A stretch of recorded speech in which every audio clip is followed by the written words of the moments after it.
The story starts with a hooded figure hiding on top of a castle roof, waiting for all the lights to shut off so he can enter the area and kill his target. But before he could jump in, he senses someone behind him and looks back to find a black-haired young boy standing on top of one of the towers staring at him from afar. An immediate chill runs down the hooded man, who thinks that this boy must be another hitman just like him.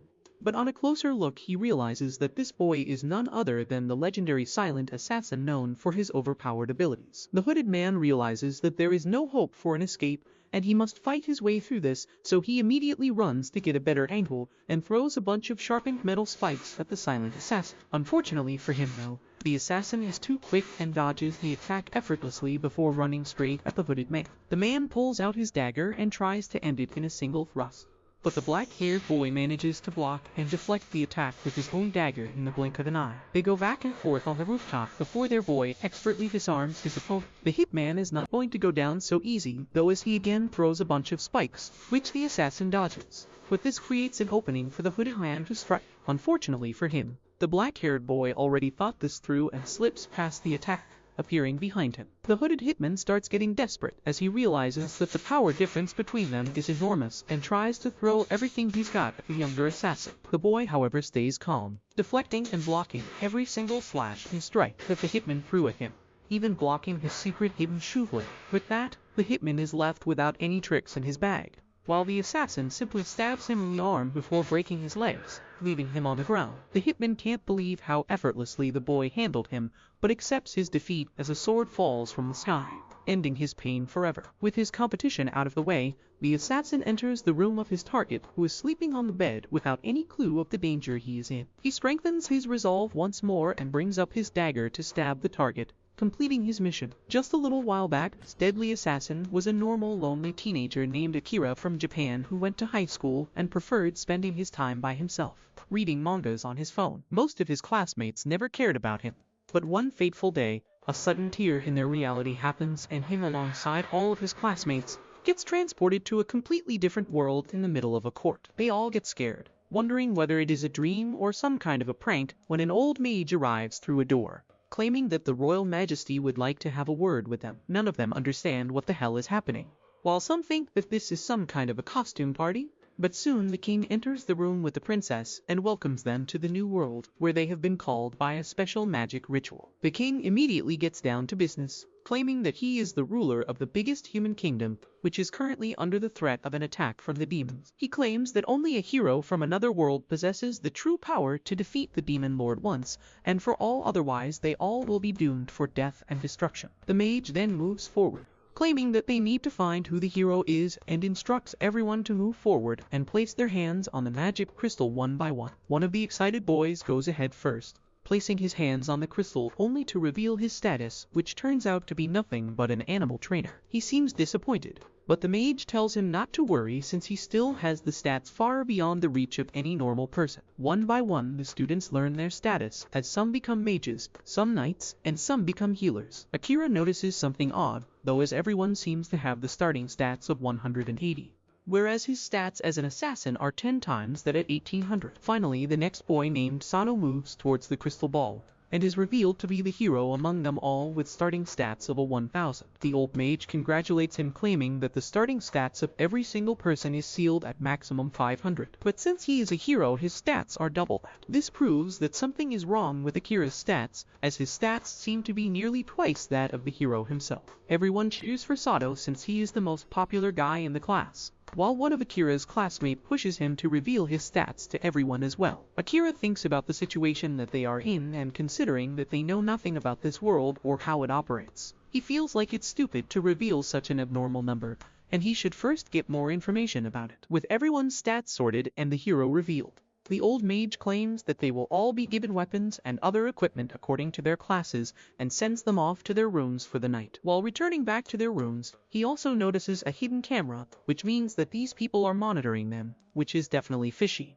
So he decides to use his conceal presence ability to slip past them. Once in his room, he dresses up appropriately before going out on the balcony, soaking in the fact that he really is in another world. With that, he decides that he should soon start working on getting more information, and with a jump or two, he scales the wall to the top of the castle without breaking a sweat, He looks back at his own insane abilities. He suddenly notices an open window and sneaks his way into the work chamber of the king himself, who asks the princess whether everything is going according to the plan. The princess replies that the kids from the other world don't seem to have any idea about what's happening, and none of them have much magical abilities to be of any issue. The king tells her to keep an eye on them before focusing back on his work. With his conceal presence skill, Akira is basically invisible as he stands beside the king wondering how easy he could kill this man right now, but decides against it. The next morning, Akira sits down on the breakfast table with the rest of his classmates who seem to have no worries at all, while Sato, the popular good guy, stands up and gives a cringe about how they all are much stronger than they were in their own world,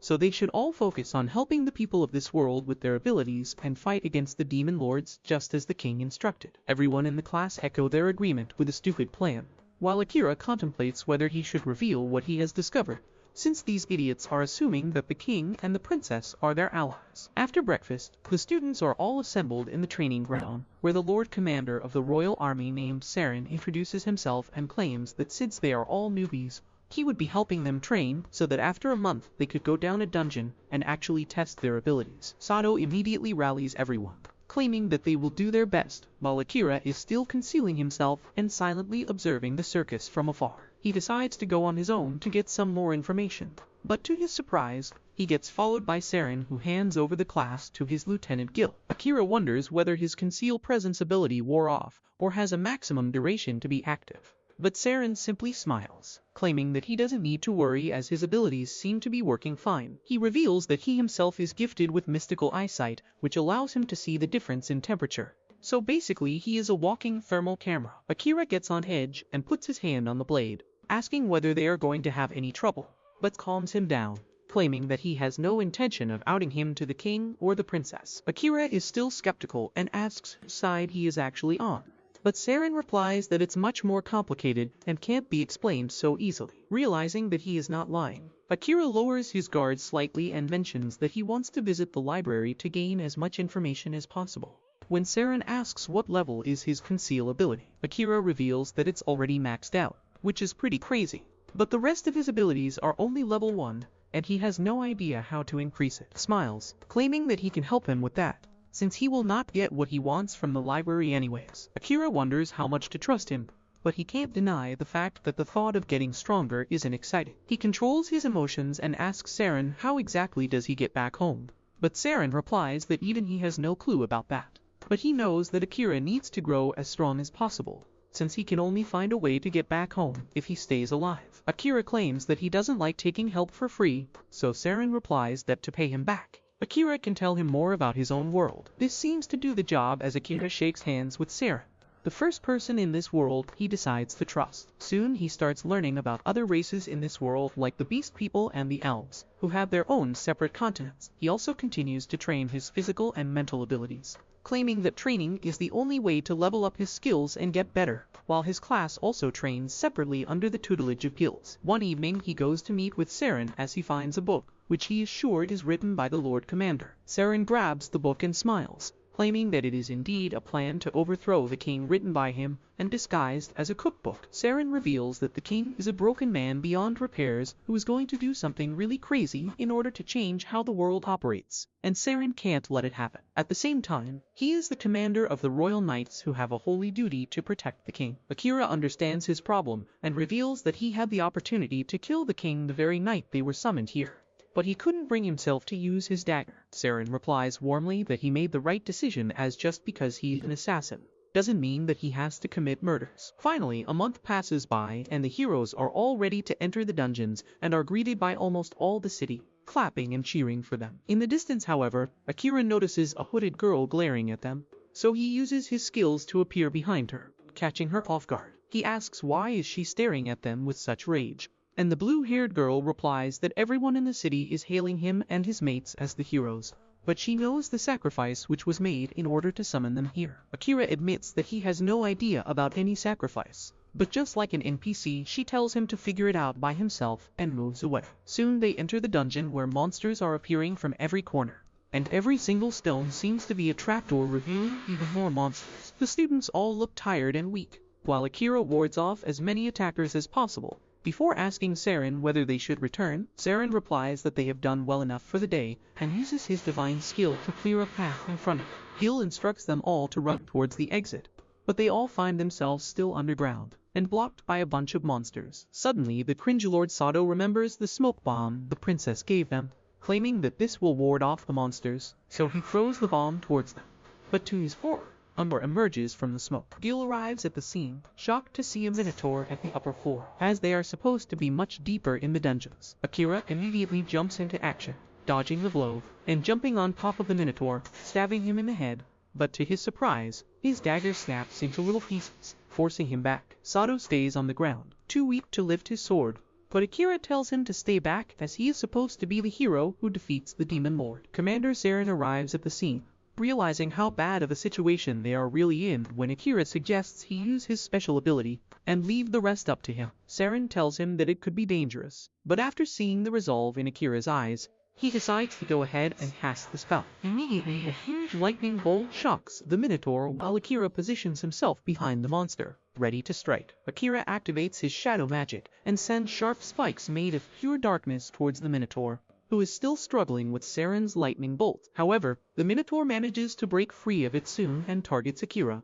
unaware that he has already cast his spell. As the Minotaur swings his heavy axe towards Akira, his hand is pierced by the dark spikes. Akira pierces its body with even more spikes, and once he is confident that the Minotaur can't break free from them so easily, he starts pulling it down into the dark abyss under its feet. The Minotaur is swallowed by the abyss, and the spikes uproot its head right before it completely vanishes. Everyone is stunned to see that Akira managed to defeat such an incredibly strong monster.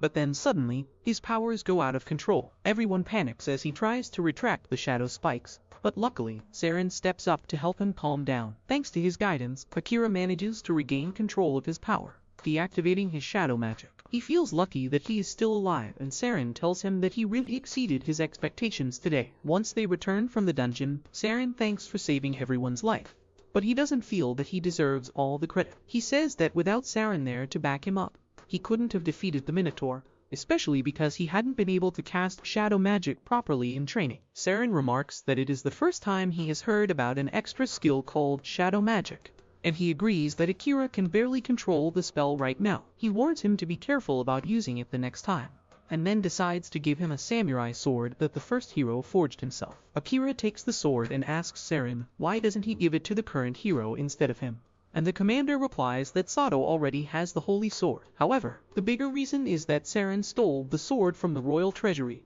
and giving it to the stupid hero will get him arrested in no time. Akira gladly accepts the sword and then finds that there are some inscriptions near the hilt. The first one reads Yato no Kami, and in the next inscription, the first hero wishes that his sword may guide his successor in times of trouble. Akira says that he would have liked to meet the first hero. Talking about the hero, Akira remembers the curse that was cast on Sato, and how they couldn't break it no matter how many times the enchanter tried. He feels something fishy is going on, and Saren has a theory about it. The person behind the curse is actually the princess, who is trying to turn Satu into her puppet, using a dark magic ritual. However, Akira arrives there right on time and destroys the magic crystal she was using to perform the ritual. The princess gets mad and asks how dare he enter a woman's bedroom without her permission, and Akira simply points his sword at her, saying that a witch who curses other people is not a woman. He asks her why the hell is she doing this, and the princess replies that it is all for the sake of the king. Akira asks her why is she obeying the king, and the princess repeats the previous statement with eyes that seem devoid of life and reason. Akira realizes this too and leaves the room.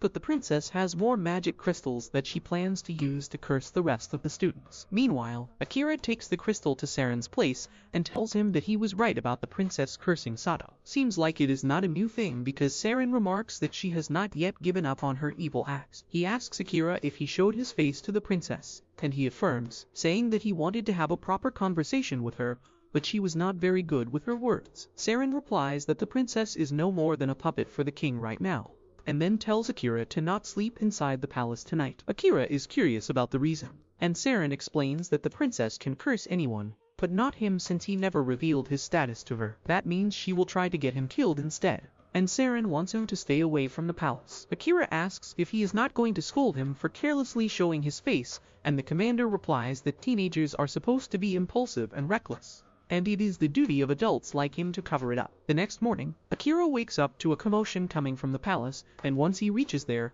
he finds a huge crowd gathered. He notices that Sato is freed from the curse and asks what is going on here. Sato replies that Saren is dead and Akira can't process that news. He runs through the crowd to see Saren's dead body lying on the floor with a dagger through his heart. Akira is devastated at losing his only friend in this world, but his classmates tell him to stop acting because they believe he is the killer. They point out that the dagger used to kill Saren belongs to him, and Akira reminds them that his dagger shattered in the fight against the Minotaur. However, no one is willing to listen to him, and they accuse him of being shady and untrustworthy ever since they all came here. Akira wonders if they are under the princess's curse, and he is proven right by the way they all blame him. Only Sato comes up to his defense, saying that they need to investigate the matter thoroughly. But the king declares that Akira will be executed for assassinating their beloved commander. He orders his guards to take him down, but Akira uses a skill to hide his presence and slips away unharmed. As the king sends his troops to search for him all over the palace, Akira goes to Gil, who reveals that the elite assassination unit killed Saren under direct orders from the king. The assassination squad is after him too. Saren anticipated it, and he has prepared travel supplies in his room. Gil tells Akira to take the supplies and flee, and he thanks the vice commander before rushing to Saren's room to grab the items, but forgetting a smaller pouch in a hurry. At night, the king talks about how Saren went down more easily than he thought, and now there is no one who can oppose them. The princess tells him that the brainwashing of all the students except the hero is complete, and now they just need a reason to start a war with their neighboring kingdoms. The king is pleased to hear this, and he tells the princess to dispatch the assassins after Akira to make sure that he doesn't survive long enough to become a threat to them. Meanwhile, Akira is hiding in the dungeon because Saren once told him that it is the best place to avoid people chasing after him.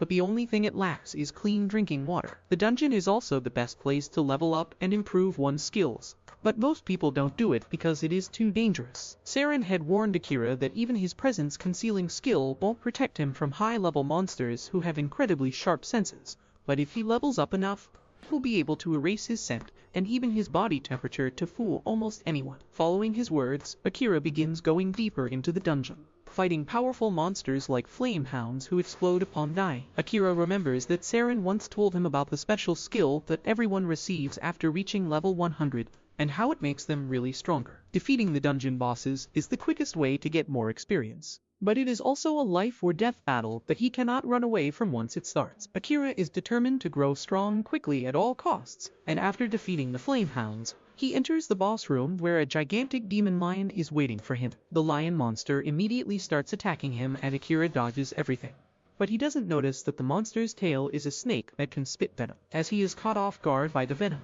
the monster stabs him with its claw. Akira realizes that he is lucky to even be alive right now, but he doesn't plan to give up yet. As the lion flings him away, Akira decides to go all out and unleashes his shadow magic. The dark spikes immediately pierce the monster and rip it to pieces, but Akira can't control it for long as he passes out. However, a male voice comes from inside him, saying that the master has taken too much damage, so the shadow magic will be activated forcefully. The shadow quickly moves closer to his body and enters healing mode, using the mana stored in his shadow magic to heal his injuries. Back in the palace, Sato tells his classmates that they should head out to defeat the demon lord now, but most of them tell him that it is not the right time since the knight commander just died. Sato insists that they need to start moving now or it will be too late, but most of the students are under the curse, and they tell him it is pointless. Sato declares that he will go alone in that case, but fortunately, there are some people who are willing to come with him. Sato doesn't understand why they would choose to follow him when they are cursed,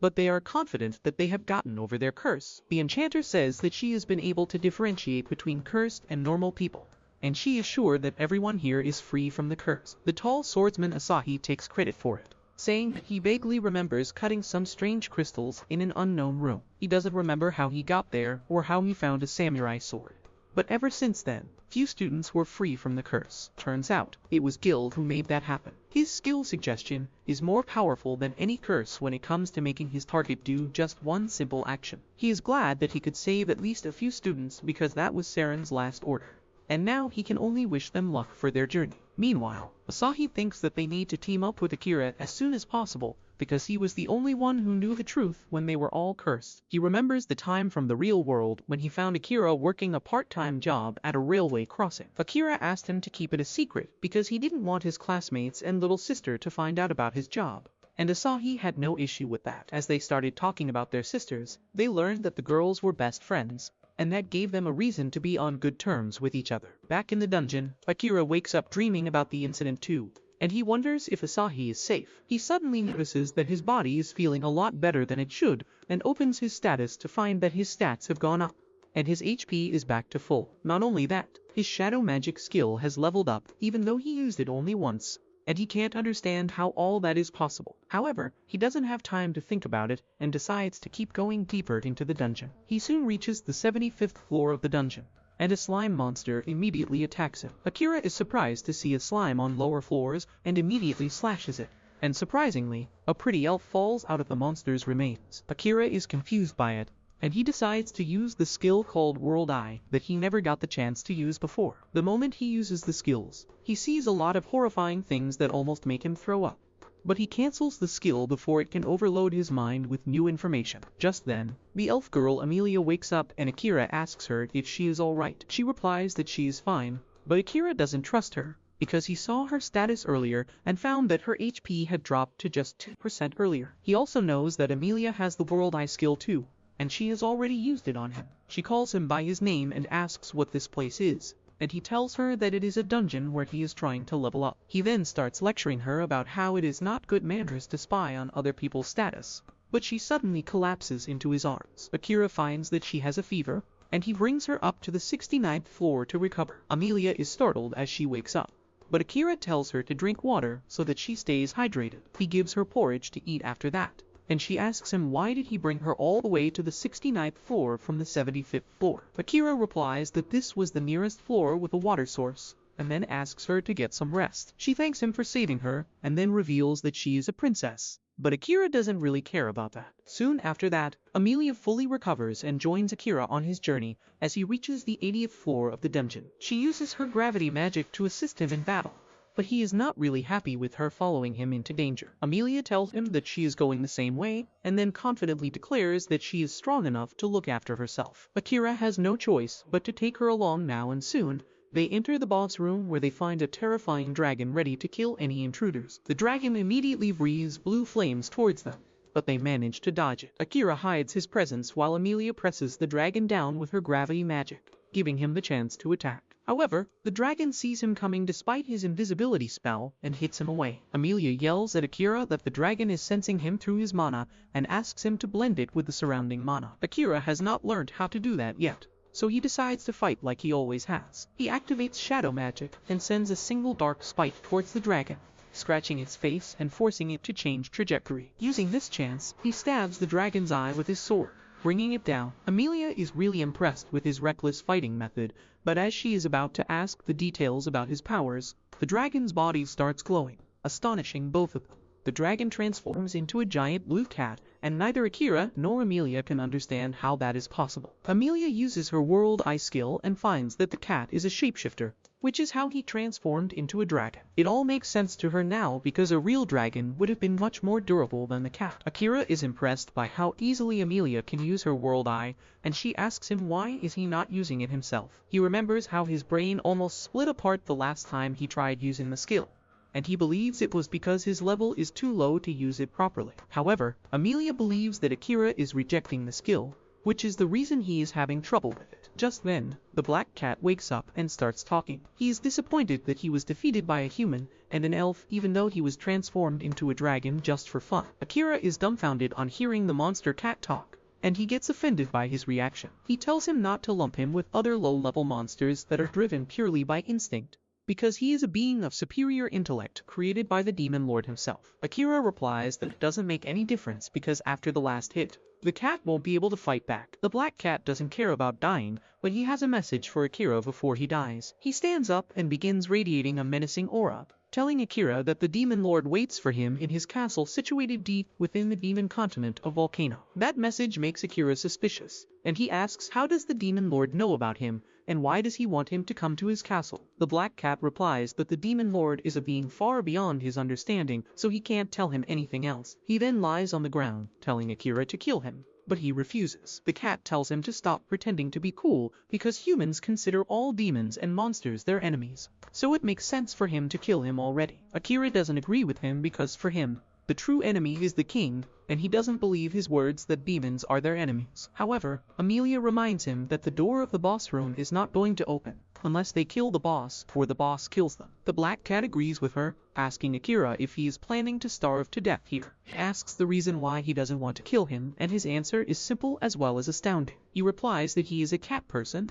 and unlike other monsters, the Black Cat can talk to him. He believes that there must be a loophole that allows them to leave the boss room without killing the cat, and Amelia recalls that there was another way to do so. She says that if Akira forms a pact with the Black Cat and accepts him as his familiar, he will stop being recognized as a boss monster, and the door will open. The Black Cat laughs at the idea, saying that only an experienced magic user with great control over mana can do the ritual, and Akira doesn't have what it takes. Amelia disagrees with him and reveals that it has already surpassed the limit needed to do the ritual. She reminds the Black Cat that Akira detached his mana from his body to confuse him earlier, which is something that only the first hero has done before. Amelia is confident that Akira can perform the ritual, but she is not sure if he will succeed. He asks her what happens if he fails, and the Black Cat replies that one of them will die, and in the worst case, both of them might lose their lives. Akira is willing to take that risk, and the Black Cat doesn't understand why he would do that. He tells him to go ahead because he doesn't care about dying, and Akira gets pissed at the way he acts so indifferent to living or dying. The Black Cat replies that living any longer won't bring him any joy,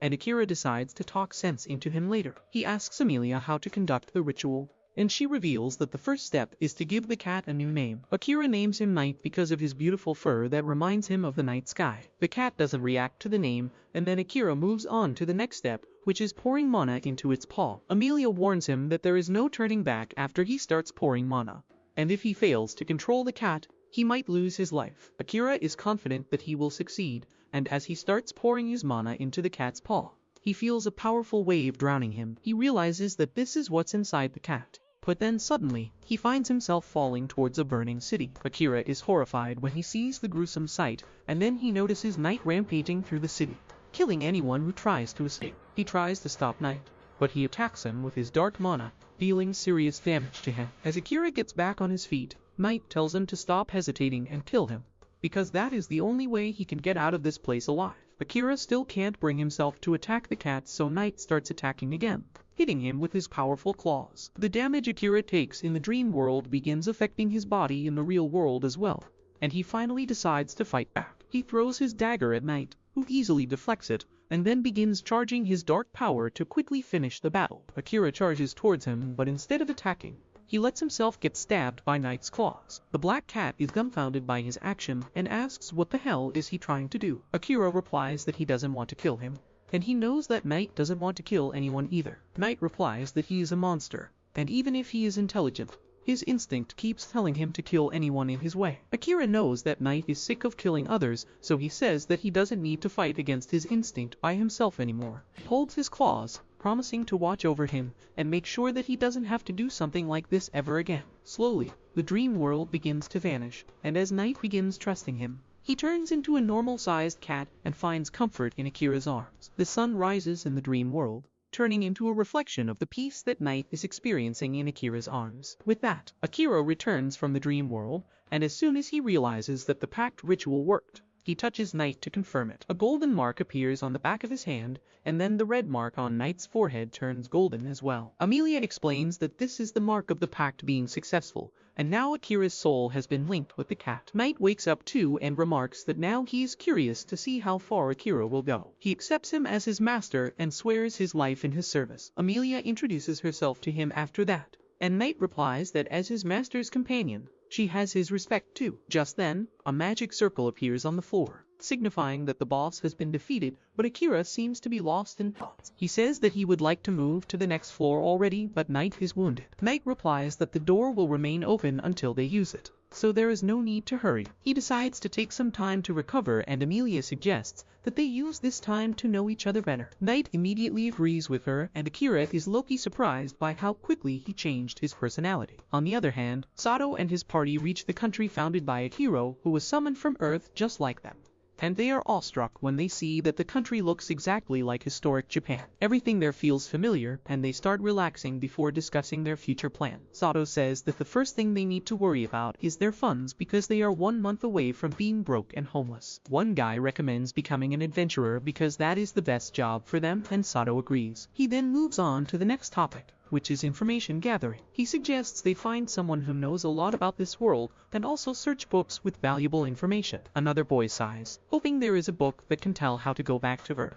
But Sato believes that defeating the Demon Lord is their best bet to do that. He thinks that only the king and the princess might know how to send them back. And even though they are twisted and evil, they need to win them over by defeating the Demon Lord. He declares that once they have enough funds and information, they will head straight towards the Demon Continent. But Asahi disagrees. He believes that they should regroup with Akira before heading to the Demon Continent, because his intuition tells him that Akira is growing stronger much faster than everyone else, and they definitely need him in their team. Some members agree with Asahi while others still think that he is the murderer of Commander Saren. A small argument starts between them on this topic, but the girls step up to mediate between them. They ask Sato his opinion on the matter because as the leader, he gets to make the final decision. Sato agrees with Asahi and believes that Akira is already stronger than them, but he doubts that they would be able to work with him. He says that Akira doesn't like getting involved with other people, and he still doesn't remember him even though they have been classmates since kindergarten. Everyone is shocked to hear this, and even Asahi agrees that Akira is not exactly a team player. Sato says that according to the legends, only the holy sword wielded by the hero can bring down the Demon Lord,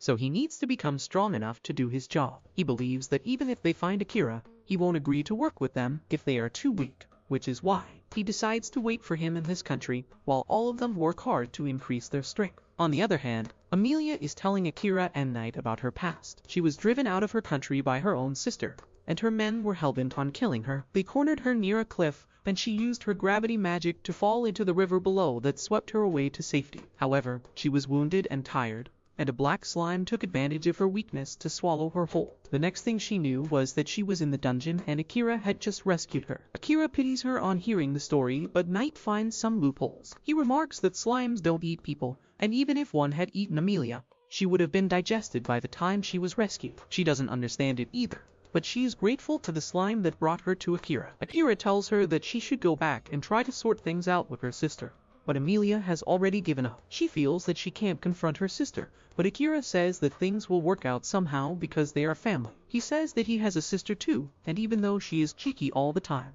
he still cares a lot about her. Amelia and Knight ask if he wants to return to his world to meet his family, and Akira affirms. But before that, he has something else to do. He begins talking about Saren, the man who taught him how to live in this world, and gets furious thinking about the people who killed him. He swears to kill the king and the princess for assassinating Saren, and his killing instinct makes Amelia and Knight shudder in fear. Amelia screams his name, snapping him out of his murderous fury. Once he is calmed down, both Amelia and Knight tell him that they know Saren's name as he was a famous knight commander. Akira realizes that the mood is too tense, so he whips out his glove and, driven by his cat instincts, Knight tries to catch it. Akira is glad to see the trick that worked on all the strays around his house works on a monster cat too, and Amelia wants to try it as well. Soon after that, Akira and Amelia start cuddling with Knight to enjoy the soft and fuzzy texture of his fur. Knight tells Akira to take it more seriously because their souls are linked, and if one of them dies, the other one will also die. Akira knows that already, but he is just glad that he got a cat familiar because he really likes cats. Amelia replies that she is jealous of him because she also likes cats. Once they are done fooling around, they decide to leave the dungeon. Akira asks Knight where the teleportation magic circle will lead them, but the cat has no idea about it. He says that only a handful of demons still know the art of making magic circles, and Akira decides to find them and make them work for him once he reaches the demon continent. Suddenly, Amelia remembers a story about the pale blue magic circles leading people to the place they desire, and if multiple people enter it, it reacts only to the wishes of one person. Akira says that it might create a problem for them, but Amelia assures him that she will go anywhere as long as it is with him. Akira doesn't think much about her statement as he steps into the magic circle. He wonders if it can take him back to his family, but pushes that thought out of the way because his vengeance comes first. With that, the magic circle activates and the group is teleported to a forest from where they can see a gigantic tree. Amelia goes into shock on seeing the tree that Knight recognizes as the World Tree. He says that they are in the Forest of Elves, and even though Amelia can't believe they ended up here, Akira thinks it is a good place to be. Suddenly, an elf hiding in the tree shoots an arrow at Amelia. But luckily, Akira notices it in time and moves her away from the arrow's path. He then charges towards the archer, deflecting his arrow with his dagger, and then quickly reaching behind him. He brings the archer to the ground and Amelia identifies him as Liam. Liam says that he didn't expect to find the traitor when he came to investigate the light at this location, and tells Amelia to run away if she values her life. Akira knocks him out because he is not interested in his yapping, but he realizes that he was too slow as the elves have already surrounded them. Amelia's sister Kilika is there to lead them personally, and she tells Amelia that she is going to die now that she has returned to the country willingly. But that's where this video ends. Remember to like and subscribe to the channel. Thanks for watching, and I'll see you next time.